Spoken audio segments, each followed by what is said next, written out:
दिल्ली के प्रशांत विहार इलाके में जोरदार धमाका। ब्लास्ट की गूंज सुनकर दहल उठे लोग। आसमान तक उठने लगा काले धुएं का गुबार। विस्फोट की जगह मिली सफेद पाउडर जैसी चीज। राजधानी दिल्ली में 38 दिनों में दूसरा ब्लास्ट। राजधानी दिल्ली में सफेद पाउडर का टेरर। क्या नए विस्फोटक की टेस्टिंग कर रहा है कोई आतंकी संगठन? क्या प्रशांत विहार को बनाया है टेस्टिंग की जगह?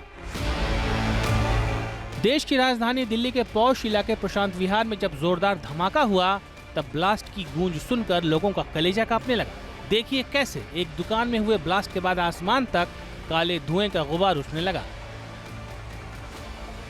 धमाके की आवाज सुनकर लोग दहशत में आ गए। सूचना पर मौके पर दिल्ली पुलिस के साथ फायर ब्रिगेड की 4 गाड़ियां भी मौके पर पहुंच गईं।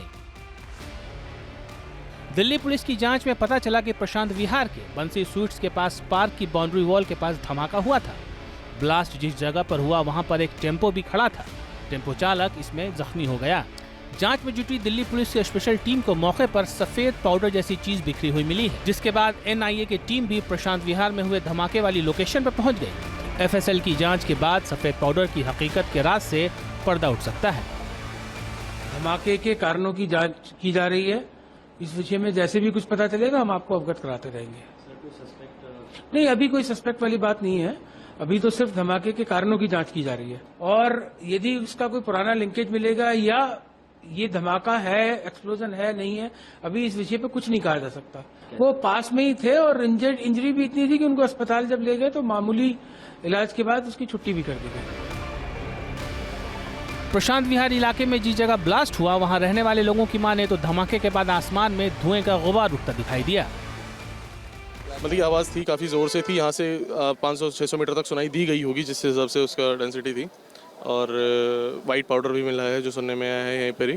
तो क्या कुछ पता चल पाया किस चीज़ में था ब्लास्ट? नहीं, यहाँ पर एक चैंपियन टेम्पो खड़ा था तो उसमें से ही ब्लास्ट हुआ है। उसके साथ में से हुआ या उसमें हुआ एग्जैक्ट नहीं पता चल पाया क्योंकि वो व्यक्ति को फर्स्ट एड देने के में ही लग गई थी पब्लिक जो आसपास की थी, क्योंकि इतनी ज़ोर से था सब लोग बाहर निकल आए थे कि किस चीज़ का ब्लास्ट हुआ है। सर, बाउंड्री के पास फटा है। लोग कह रहे हैं कि बंसी वाले के सामने फटा है, पर मेरा अलग मत है। मेरा मत ये है कि ये बॉम्ब ब्लास्ट स्कूल की बिल्कुल नज़दीक फटा है, जो मुश्किल से 10 कदम के आसपास स्कूल के। और दूसरा, सामने एक अपना क्राइम ब्रांच है जो यहाँ के पूरे रोहिणी का टॉप मोस्ट क्राइम ब्रांच आता है, उस क्राइम ब्रांच के बाहर फटा है। तो कहीं ना कहीं ये क्वेश्चन का विषय है। प्रशांत विहार से पहले राजधानी दिल्ली के रोहिणी इलाके में बम ब्लास्ट हुआ था। 20 अक्टूबर की सुबह रोहिणी के सीआरपीएफ स्कूल के बाउंड्री वॉल के पास धमाके से दिल्ली में सनसनी मच गई थी। प्रशांत विहार की तरह ही रोहिणी में हुए ब्लास्ट की जगह से जांच एजेंसियों ने सफेद पाउडर बरामद किया था। फोरेंसिक जांच में पता चला कि जो पाउडर मौके से बरामद हुआ है उसमें हाइड्रोजन पेरोक्साइड, बोरेट और नाइट्रेट था। ये केमिकल घरेलू काम में भी इस्तेमाल होते हैं और आसानी से बाजार में मेडिकल स्टोर पर उपलब्ध है। इस बार हुआ धमाका भी 20 अक्टूबर को हुए ब्लास्ट से मेल खाता है।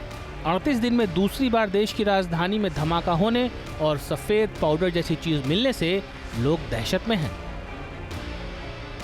हैरानी की बात यह है कि एक ही इलाके में 40 दिन के अंदर एक जैसे ही धमाके हुए हैं।